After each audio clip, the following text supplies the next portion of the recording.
Hello, my name's Nina Baker. I'm an engineering historian with a special interest in the history of women who worked in engineering. And this is a recorded version of a talk I gave in Guernsey, in Jersey, for the Channel Islands group of professional engineers in October 2024.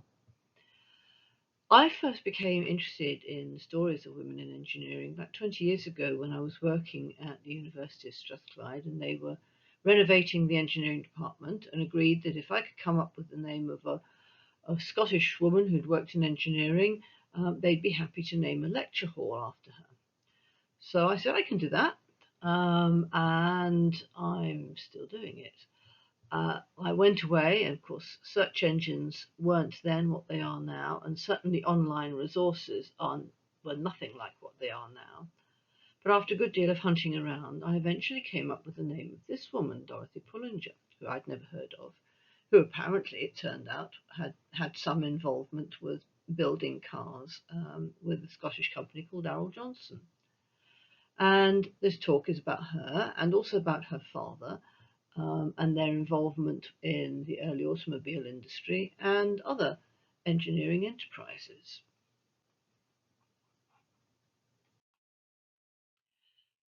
Thomas Charles Willis Pullinger was the son of a Royal Naval officer. He was brought up in London, did an engineering apprenticeship first at Woolwich Arsenal and then at a small engineering company in the East End of London. But his real passion was racing bicycling, and a very popular sport amongst young men in the late 19th century. And his very first business was a small shop where he built racing bicycles for the Catford Racing bicycling team.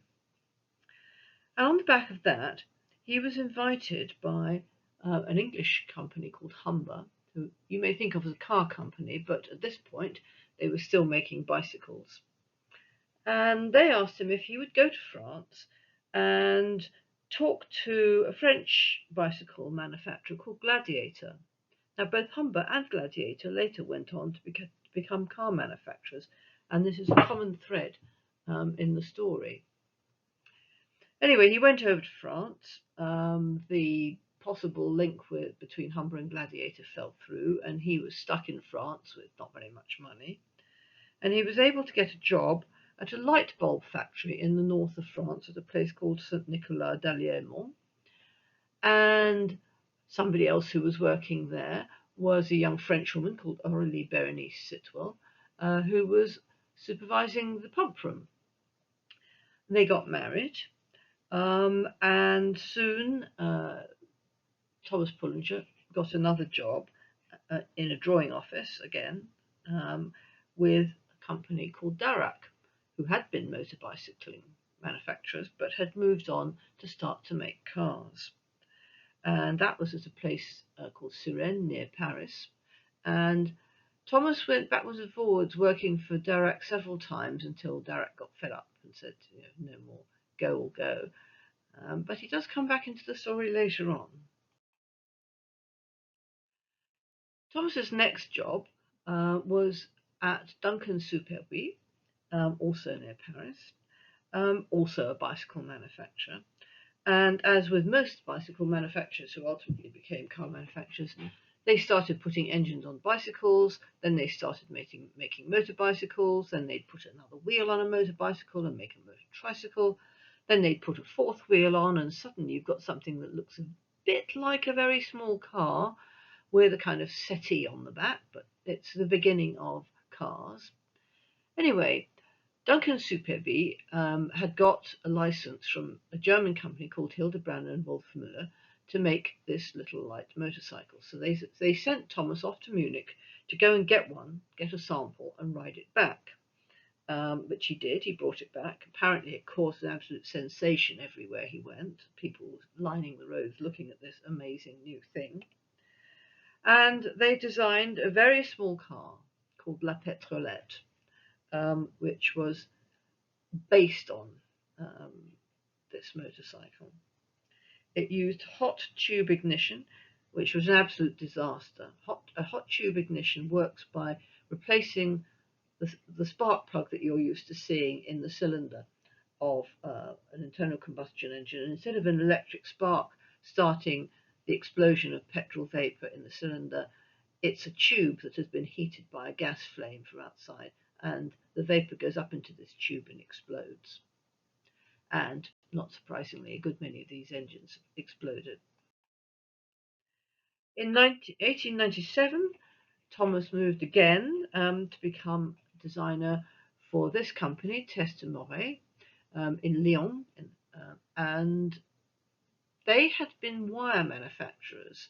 They'd been making wire for suspension bridges, and they'd been making wire for bicycles. There are those bicycles again. Anyway, it is but a short step from making bits of bicycle wheel to making whole cars, it seems. And Thomas Pullinger designed this for them. It was called La Mouche, the fly, and it was what was known as a voiturette, in other words, a very lightweight car with a small engine. It had the first water-cooled cylinder head, and it had a 2 3/4 horsepower de Dion engine. And amazingly, it was quite successful, and he won a gold medal at the 1900 Paris exhibition for it, which delightfully the family have just found. They're clearing out a house that's being sold, and they've just found a little stash of medals belonging to Thomas and Dorothée Pullinger, and the gold medal from the 1900 exhibition is one of them, which is very exciting. In 1902, Thomas Pullinger moved back to Britain for the first time. So his family, there were now several children, and they travelled up in a little three-wheel car up from the south of France for him to start working for Sunbeams. Now, at this point, Sunbeam in Wolverhampton in the English Midlands had also been bicycle manufacturers, and they were also making cars, and this is one of the types of cars that they made. In fact, this this photo shows him driving the car, sitting at the wheel, in the one of the Glasgow to London trials.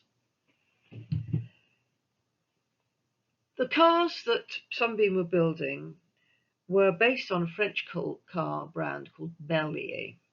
Now, it was quite common at this time, particularly for British manufacturers, to take a French or sometimes German car, tweak it a bit, put perhaps a new different fan or some different cooling system, different brakes, call it their own, put their own badge on the front, and it was known as badge engineering. You'd never get away with it today. To 1902, Dorothy is only 8, but this is the first time she's come to Britain, and she doesn't speak any English. And she went off to school in the Midlands for a while, and then she went to boarding school at Loughborough High School for the rest of her education, which indeed is where she sent her own daughter later on. In 1904, Pullinger was on the move again, this time back to his old friends at Humber, who were now well into the car business, bicycles somewhat behind them. And he already had a name for being very anti-trade union, and that was why they'd recruited him, because they were having trade union problems. He wanted to introduce new tailorist methods, stopwatch, timing, time and motion methods. He wanted to introduce some of the new machinery that would allow them to work a little bit like Henry Ford was doing in America. He sacked trade union activists, but Beeston was still not profitable, and in 1906 it had to close. Humber, the board of directors' plan was to amalgamate the work from the two factories in the other factory at Coventry. And Thomas looked at the proposals and said, well, I don't think you can make this work unless you sack 1,000 men. And for whatever reason, the board of directors wasn't willing to do that, and Thomas wasn't willing to carry on, and he left. But during those 3 years while he was working for Humber, Darracq comes back onto the scene. Now, there was the most famous racing prize at the time was known as the Gordon Bennett Cup. And the rules of the Gordon Bennett Cup was that you could only enter 3 cars of any given brand made in any given country. And Darracq thought they would game the system, bend the rules, by having 3 Darracq cars made in England, well, Britain anyway, 3 made in Germany, and 3 made in France. And they'd agreed with a Scottish company, a Glasgow company called Weir Pumps, that these cars would be made there, not at a car factory. Weir Pumps made pumps. In fact, they're not far from where I live. And they asked Pullinger to go down for 10 weeks and teach these engineers at the pump factory how to put a car together. So they put 3 cars together, which were duly entered into the Gordon Bennett Cup, which Darracq then didn't win, even though they had 9 cars in the competition. So cheating doesn't always pay. In 1907, Sir William Beardmore recruited Thomas Pullinger to go and be general manager at his Arrol Johnson company in Scotland. Arrol Johnson had originally been set up by George Johnson, who was a very early car designer, and Sir William Arrol, another major person on the Scottish engineering scene. Sir William Beardmore had taken it over. The factory in Glasgow had burnt down, and it had moved into this former thread mill in Paisley. Now, I invite you to look at that little rectangle of dark shading just behind the railway train on the right-hand side. That is a pond, and that's because cotton mills have to have water to keep the thread damp while it's spinning, otherwise it breaks. And this factory, which the site is still there, there's nothing on it, housing now, but it's nowhere near the river, so it had to have its little pond to keep the cotton thread wet. And we'll come back to that pond in due course. So during this period, Dorothy had been the boarder at Loughborough High School. That's her on the left. And this picture from Loughborough High School is from that period. There's a little girl sitting on the ground who looks a bit like her, but we don't know who any of the girls in that picture actually are. She'd done quite well. She'd passed her what was known as Oxford Junior and Senior certificates, which were a bit like O-levels and A-levels. And in 1910, she left school and she asked her father if she could train as an engineer, and he was very hostile to this. He was socially and politically very conservative. He thought her place was at home helping her mother with the other 11 children. And Dorothy did try, but it wasn't for her. And eventually he agreed that she could start as a junior trainee in the drawing office in this factory. Now, it says on the wall, New Arrol Johnson Car Company, but bear in mind, this is already a defunct spinning mill, so it's not been built for the purpose. It's an old building, not really at all suitable for what they wanted to do. And Thomas Pullinger had been told by Sir William Beardmore that there was going to be not a penny more of investment put into the factory, it had been under the management of a chap called Napier, who had 17 different models, of which he was managing to sell about 1 a year. So it was losing money. And Pullinger was told, no more investment, but if you can make any money out of this, you can take your salary in the form of 1/8 shares as the profits accrue. Now, you remember I mentioned that rectangular pond next to the factory. Well, this is it, this dark splodge in the front of this photo, that is that pond. And to meet the first week's wages, Thomas had the workers drain the pond, fish out a whole load of scrap metal, and that was sold to pay the first week's wages. And the first year's work was done almost entirely on credit from suppliers. So this is where Dorothy started her very first training as an engineer. She never went to university. We don't know a great deal about what she did, except from her own recollections. We know that one of the things that the company did, as well as making cars, they got the license to build Austro-Daimler aero engines. Thomas went over to Austria, got a sample, got the license, got the drawings, brought them back, but these were European drawings and they were all in metric, and British workers could only work in imperial. So one of Dorothy's jobs was to copy these drawings and translate all the measurements and the tolerances and everything from metric into inches and thousandths of an inch. And we don't have any drawings from them, sadly, but it was one of the engines in the London Science Museum. In the course of clearing out this property that Dorothy's family and descendants are selling, they came across this ruler. Well, I say a ruler, it hasn't got any measurements on it. It's a straight edge, really, but it's got a beveled straight edge. So it's something somebody might use in a drawing office. And it's got Dorothy Pullinger's signature engraved in it, as well as this sort of floral design. And we guess, but we don't know because she never mentioned it, and there's nothing to say, but I think this was a training piece. It's made of aluminium, and a standard training piece for engineering apprentices was to make something that was perfectly flat, true, and square to a certain dimension. And that's quite difficult to do with hand tools. This would have been done with hand tools. And it's very thin because it's a ruler, and thin things are harder to do than big, thick things. So that was quite a challenging thing, probably, for her to make. This is what the inside of the factory looked like. So it was still operating on craft work basis. A group of men built a car, and then they built another car. You didn't put wheels on the car, which then moved on, and somebody put something, a bonnet on, and somebody else put the lights on, as in a production line. Each group of men made a car, all in one go. So a very old-fashioned and unprofitable way of working. But Thomas Pullinger managed to get enough money out of it that to pay himself 2/8 shares, a quarter share out of the profits, and to raise the money to build this enormous purpose-built factory just outside Dumfries, a place called Heath Hall, in 1913. It's still there. It's derelict, hasn't been used for anything for a long time. But this was based on what he'd seen by visiting Ford's factories in America. This is what Ford's factories looked like. And they were built on what was known as the Cairn reinforced concrete system.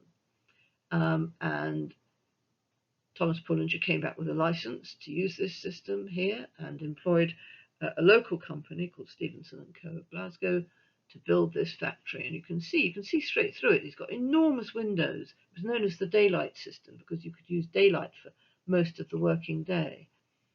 And it was absolutely revolutionary. There is this building, one that we'll hear about later, Weir pumps themselves that I mentioned, and there was another factory, but it's been knocked down there. These were the first reinforced concrete factories in Scotland, but 1913. They hadn't been making aero engines and cars for all that long in this beautiful new factory when the war broke out. And they had, of course, to move over to war work, whatever the Ministry of Munitions required. And they were making mostly aeroplanes and aero engines. So what did Dorothy do? Well, not immediately. Actually, she had a wee break in London, I think, to get away from the family for a while, when she was doing some secretarial work, which she hated. And she heard that the new scheme that David Lloyd George had brought in order to deal with the 1915 shell shortage crisis, big national munition factories, big contracts to commercial engineering companies, the dilution of the male workforce that was being recruited to go to the army with women. It was very, very unpopular. And most of the women who were sent to the factories had never worked outside the home.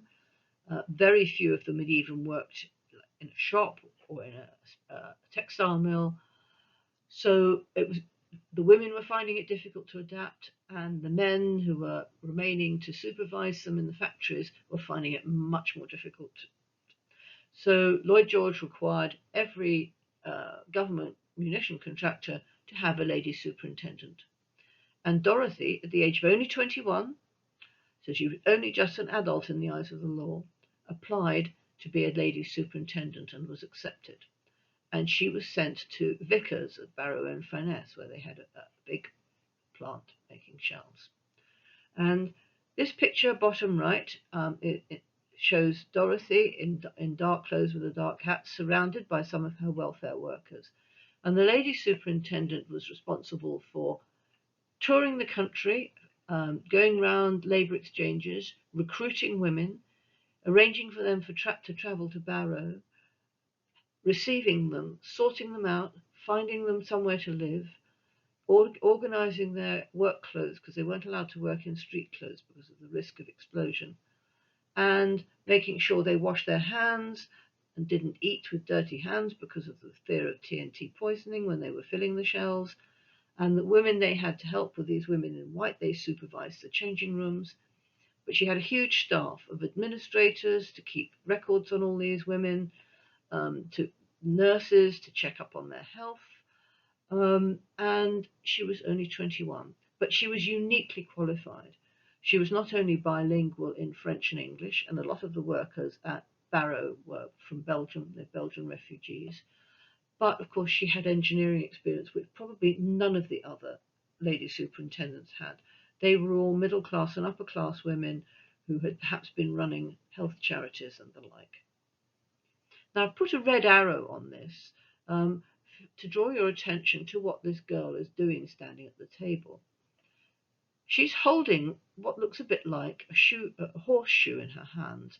This is actually a diameter gauge made out of cast iron, and she's measuring the diameter of these shell cases that the women at the lathes behind her are making. And the shell case has to exactly fit the gauge she's got. So she doesn't need a micrometer. She's got this very precisely made gauge.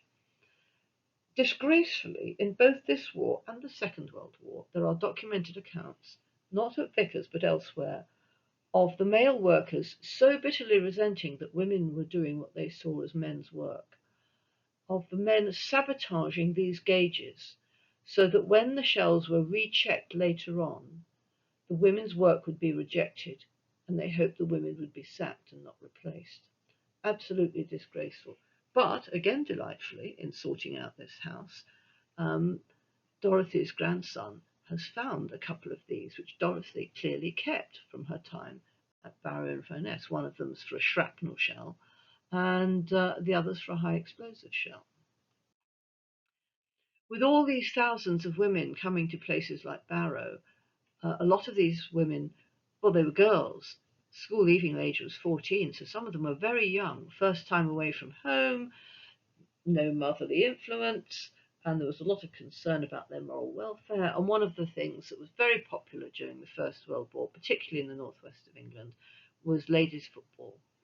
And the Vickers Munition Girls team was one of the most successful in the region. There's Dorothy in the middle at the back, and here's her team, who were about to go and they had just played this so-called international match between Scotland, which was the Beardmore Munition Girls, so Beardmore's, the company she'd worked for before, versus England, her own Vickers Munition Girls, played at Celtic Park.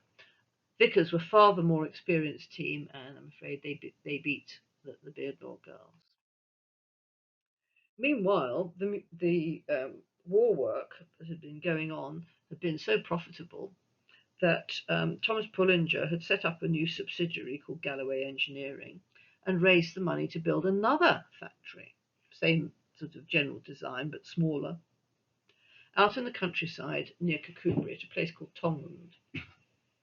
And this was in quite an isolated area, so isolated that he did an amazing thing. He built a hydroelectric scheme to power the factory on the river next to it. So the River Dee had famous waterfalls there, famous rapids, and he was able to use the river. Now none of this still exists except a small bit of the powerhouse, because it was all demolished after the war. When in the 1920s and 30s, a huge hydroelectric scheme all through Dumfries and Galloway was put in, and this is now long gone. But Thomas had a really amazing idea. For a man who was so politically and socially conservative, he'd clearly been won over by his own daughter's ability to adapt to a male environment and learn engineering, and also by the munition workers that he'd had sent to him at the Heath Hall factory. So when the Tongland factory opened, it was advertised as a university for women engineers, and they aimed to recruit educated women who wanted to learn engineering. They would do the normal munition work at the normal pay rate, and they would do classes in the evening and take exams. And if they passed these exams, they would get extra money. Um, Now, sadly, it didn't really work how he hoped, even though they recruited some middle class women. Most middle class women didn't want to live in the middle of nowhere, and the hostel in the bottom right hand corner wasn't actually completed until after the war had ended. But they did produce these rather charming house journals. The Spanner, a monthly journal for the control of the nuts. There was about four of these produced, and the other one called The Limit, which was a pun because um, the measurement for engineering fit is, the limit between two measurements. It has to fit between those two measurements, but also a lot of people thought that having women doing men's jobs was the absolute limit. And these are charming insights into what life was like in the factory. But the war came to an end. Lots of women had learnt to drive during the war. They'd learnt to drive ambulances and buses, lorries and cars. Middle class women were expecting more freedom of movement. Women over 30 had got the vote. And Thomas and Dorothy thought that there might be a market for a light car that could be marketed at women. And the Galloway car is what they came up with. So they set up another company, the Galloway Motor Company. And when she returned from Barrow, she started working at the Tongland factory, initially completing her practical training and then becoming supervisor of the foundry, casting things. And then later on, she did other managerial work around the factory. And they developed these Galloways, and they come in various designs, as you'll see. There aren't very many of them left. About 4,000 are thought to have been made in the different sorts. So there was a fully enclosed tourer. This is a full saloon, fully enclosed, this brown one at the top. It's in the Myreton Motor Museum, just outside Edinburgh. And those of you of a certain age may recognise it because it was used for Dr. Snoddy's car in Dr. Finlay's casebook. It's been used in other TV series as well, I believe. The other one, which is in the Glasgow Riverside Museum, is a smaller car. It's a convertible, the Galloway Coupe. And it used to be in the general car design behind, up against that wall. But in 2019, as its contribution towards celebrating the centenary of the founding of the Women's Engineering Society, and Dorothée Pullinger was on the first council of the Women's Engineering Society in 1919. They pulled the car from the general display and made this special display in the island in the middle. And they've got various bits of memorabilia from my own collection and from the family. And the mannequin sitting in the car is wearing 1920s outfit based on photos we have of what Dorothy was wearing at that time. And her daughter Yvette, now sadly no longer with us, and her daughter came up to Glasgow for when this was launched, and it's still there. The Galloway, as with the other cars, wasn't a wholly original effort, as we've discussed. It was based on the Fiat 501, and it had nearly 1500 cc side valve engine for 10 horsepower car.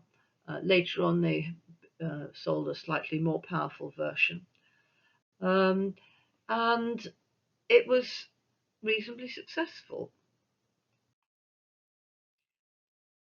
People often ask me, was this really explicitly designed for women? Well, it's not absolutely certain, but it was sometimes marketed as such.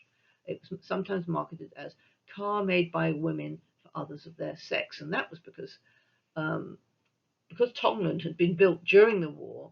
There had never been mainly men there, so the women there had not replaced men, and so didn't have to be sacked under the Restoration of Pre-War Practice Act in 1919 at the end of the war, like everywhere else did. But if you compare two cars of the same period, On the right-hand side, you can see the interior of a 1923 Arrow Johnson Type D car. And you can see the steering wheel. It's got quite a lot of controls in the middle of it. And when I sit in that car, I'm 5'4". Dorothy was only 5 foot.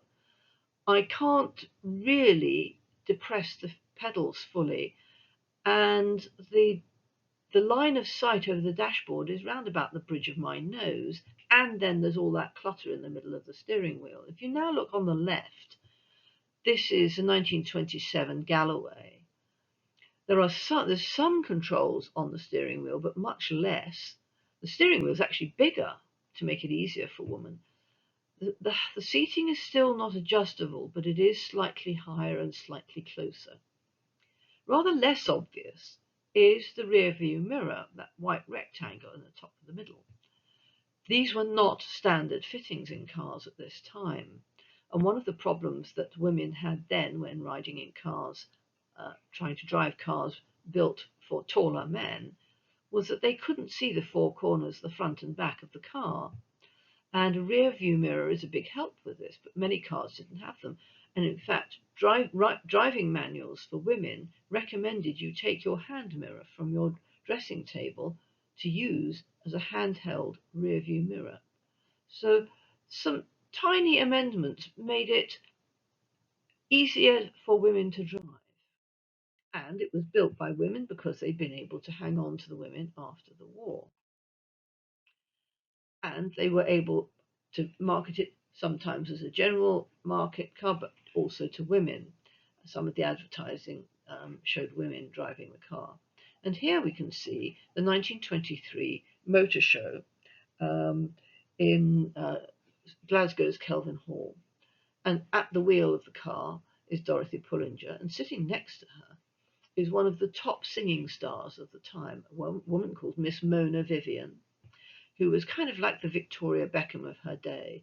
She was a very successful music hall star. She sang quite risque songs. One of her songs was about motoring. It was called "He'll Have to Get Out and Get Under," and it's all about it's full of innuendo about driving a car, but the sort of the puns are quite sort of almost sexual in nature. Anyway, she was a very popular, very wealthy woman because of her singing, and like Victoria Beckham, she was married to one of Britain's top footballers. Now, I've sometimes seen it written that the Galloway cars were marketed using suffragette colours. Now, the only evidence I've ever seen for that is this photo in the top right, which is a poster, which I found this picture online.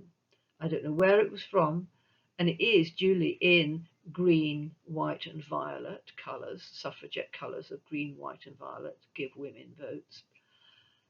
But the actual insignia of the Galloway cars was never that. It's the only colouring I've ever seen for the badges was red, white, and blue, as you can see here, and this rather fancy winged thistle. It must have been absolutely lethal if it crashed into anyone. For legal reasons, racing on the road has never been allowed in Britain, and it still isn't today. And so one of the ways that the motor industry promoted cars in Britain, apart from racing in races overseas, like in the Isle of Man or on the continent, was 6-day trials. Now, these were usually time trials and or reliability trials. So the idea was to drive the cars between fixed checkpoints, which you had to arrive at a certain time that demonstrated you hadn't broken the speed limit, which was not very much, and that they could take the terrible roads of the time, which were mostly a mixture outside town. They were mostly a mixture of mud or dust or gravel, without breaking down. And Dorothée Pullinger took part in quite a lot of these. Here she is at the outset of the 1924 Scottish 6-day trial, which was very rigorous. The places they went all up and down the hills of the borders, and then up into the central lowlands and then up into the southern highlands. Very demanding indeed. And she won several medals. And again, they have discovered some of these medals which we didn't know the family had. It's very exciting what's being uncovered as this house is being cleared for sale. In 1920, Dorothy got an MBE for her war work. And that medal, bottom left, is one of her rallying medals. And in 1923, her father, Thomas, and her mother went on a world cruise with a couple of Arrow Johnson cars to sell cars and promote them to their overseas agents. And they went to South Africa and India, Sri Lanka, Singapore, Shanghai, Australia, New Zealand. There are some photos of them driving in some of these places, and on the backs of each photo is nothing about the place other than the condition of the roads. So Thomas Pullinger has said, worst road in Australia, best road in New Zealand. This road only had a narrow strip of tarmac. This road was all mud. That's all he was apparently keeping records of. On the way back from this cruise, Dorothy went out to Marseille to join them for the last leg back to the UK. And while she was on the ship, she met a young ship's officer, Edward Martin, who was a purser officer on this ship, worked for P&O. And in 1924, they married. And that silver tray in the top right-hand picture was one of her wedding presents, and engraved into it is the signatures of all Arrow Johnson's agents all round Britain. But the problem was she'd been getting criticism from the male men in the motoring industry and the factory itself that she was taking a man's job. And from the time she married, she moved over to the sales side. She and her husband decided to live in London so that she would be nearer to the ports that he usually came in at. And she toured round the various English agents, helping them to promote cars. It's clear from some of the letters that head office was sending to her that she wasn't a great saleswoman, or not very good at this anyway. And in fact, Arrow Johnson's didn't last very much longer. The Tongland factory had to close in 1920, and the Heath Hall factory finally closed in 1928, and the company, such as it was, reverted back to Beardmore. A different car company took over the former car works. Beardmore's taxi works, in fact, took over the factory in Paisley, and a different car company took over the Dumfries one. It's been empty for many years, and in 1928, Thomas himself retired to Jersey. And this is Thomas on the left, his wife Aurelie in the middle, various of the siblings, and Dorothy, second from the right at the back. Her husband's not in this picture, so I'm not sure if she was married when this picture was taken or if he was away. So having had all this criticism about taking men's work, Dorothy had the idea that surely nobody could be critical if she did laundry, a classic women's job. But she didn't do it just on a minor scale. She did it on a major industrial scale. In London, she found a site in Croydon, very carefully chosen. It was in the area. There was a prison, a couple of hospitals, some boarding schools, some big hotels, various other institutions that would need industrial quantities of laundry done, and also lots of residential areas. It's called the White Service Laundry. It's in Canterbury Road in Croydon. I visited the area, but it's been redeveloped twice since then, and there's nothing left of it at all now. The family has one of these laundry delivery boxes, There were shop fronts all over South London where um, domestic, residential, housewives could bring their laundry, sheets and shirts and that kind of thing to be laundered and bring them back. So another war loomed, and the um, the government had almost the same problems again. Um, the laundry did quite well in the war. They got a number of military contracts with both the American army bases around London and British Army. Her two children, Yvette and Louis, were expected to help out in the laundry during the holidays. Um, expected to do any work that was needed. But she was recruited to be the only woman on the Ministry of Production's advisory committee, which advised industry on how to be more efficient in carrying out war work. But the factories, having taken in women as they did in the First World War, were similarly taken aback to find them not as easy to manage as they expected. There were difficulties, and Dorothy's experience was her contribution was to go around and advise factories. Now, I had understood that she was recruited by the government to go and talk to Lord Nuffield about his Castle Bromwich aircraft factory, where they were supposed to be building Spitfires, and things had been going wrong for a long time. It's not clear if that actually happened, but we do know that she was definitely advising industry on how to be more efficient and how to work with women workers. When the war ended, her husband, um, his war work had been with the United Nations Research uh, Refugee Organization, UNRWA, on the continent, and he was working in France for quite a long time. And when he came back from that, there was some difficulty about whether he was supposed to pay income tax on his overseas earnings or what. Whatever the reason, the Martin family decided that they weren't going to stay in England, so she sold the Croydon laundry and the two other smaller laundries that she'd been running on the south coast of England, and they moved to Guernsey, where she essentially did the same thing again. In 1947, they moved to Guernsey, and she set up what was then known as the Blanchisserie de Normandie at Montarrive, at the back end of St. Peter Port. The site is still there.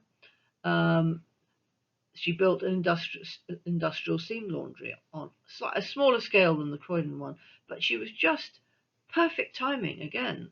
The post-war domestic um, holiday market was just starting to open up. Prior to Dorothy opening this laundry, the only reasonable sized laundry on the island was at the Old Government House Hotel, which eventually Dorothy bought up the laundry as part of that. And so she was just in the perfect timing for new hotels that were opening, bed and breakfasts that were opening, the influx of tourists. And I understand that it was very popular because it was somewhere that seemed like France but wasn't quite. Most people spoke English, the weather was great. It seemed a bit foreign, but it kind of wasn't. So the holiday industry in Guernsey was something that made her laundry work very well. Um, Her daughter had trained as a farmer, starting during the Second World War and then going to agricultural college afterwards. And so the property that they bought in Guernsey was in fact a farm, and Yvette farmed it. Her son Louis was a very talented practical engineer, built his own aeroplane from scratch, and did a number of engineering, contracting, and bespoke machinery manufacture for the island. They've now both passed on. Yvette was very elderly, as with Dorothy, who lived to a good age. So at the end of Dorothy's life, when she was in her late 80s, she was still quite a reckless driver on Guernsey's quite dangerous roads until eventually her license was taken off her by the family. And in her latter years, she lived in Old Government House, and this is a picture from about the 1980s when she was living there in a couple of rooms up on the top floor. And there are still people around who remember her and who worked for her. And she was a tough person to work for. I met an elderly lady whose first job had been, as a teenager, had been working in the laundry for Dorothy. And she knew nothing. This was a girl straight out of school, but she was expected to be competent immediately, or else. Everybody was expected to find work to do if their previous piece of work was completed. And she was a hard taskmaster, and definitely no trades unions where she was running it either. But if you were a hard worker, she was fair. And at Christmas, both at the Croydon laundry and at the Guernsey one, instead of giving cash Christmas bonuses, which she reckoned the women would all have to give to the men to drink down at the pub, she would give the women pieces of meat. So if you'd been there for a long time and had a responsible position, you might get a turkey. But if you'd only been there a short while in a lower position, you perhaps get a few chops. So this tradition, it was very practical. She recruited some of the workers for her laundry. She recruited from France. We have a letter discussing the problems of getting the work permits sorted out and so on. But she died in 1986, and that's her grave in Guernsey at the top. Her father had died in 1945. He and his wife Aurelie had lived in Jersey throughout the privations of the occupation. And in fact, he'd been evacuated under a medical evacuation through the Red Cross just before the end of the occupation. But sadly, he died in 1945 in London. And this is his grave on Jersey. Um, this is what remained of the family's laundrette in St Peter Port. It's now the property's now been sold. I believe it's being used for storage by whoever owns it now. The dry cleaning company that was in the old steam laundry up at Monterey, that's also been sold.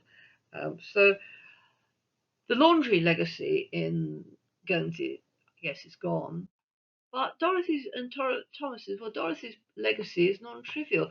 For some years in the girls' schools in Guernsey, there was a Dorothy Pullinger Prize for an essay on some engineering topic. Dorothy herself was the first woman to be inducted into the Scottish Engineering Hall of Fame, and delightfully, her son was still alive at that time, so Lewis and his daughter came up to Glasgow for the dinner when that was announced. That was delightful. And this plaque, which it's in Barrow-in-Furness, it's on one of, well, what was Vickers is now BAE Systems in Barrow-in-Furness, where they build nuclear submarines. And this plaque is one of a series of plaques commemorating engineers from the history of the area, and that's in Barrow-in-Furness. And this charming cartoon was from the 1923 motor show, when a cartoonist of the period did little caricatures of the main people in the Scottish motor industry. So there's T.C. Pullinger, CBE, brackets Dumfries, and Miss Dorothy Pullinger, MBE, the only lady motor manufacturer in Scotland. And it's charming that we have so much left, and that the family has actually got increasing amounts of coming to light of various archives, which we're trying to piece together. The story sometimes changes a bit, which is the way history should be, but she continues to be a story that is very popular. I'm asked about her all the time. If anybody's got any recollections, do put them in the comments section in the YouTube comment section below. Thank you for listening.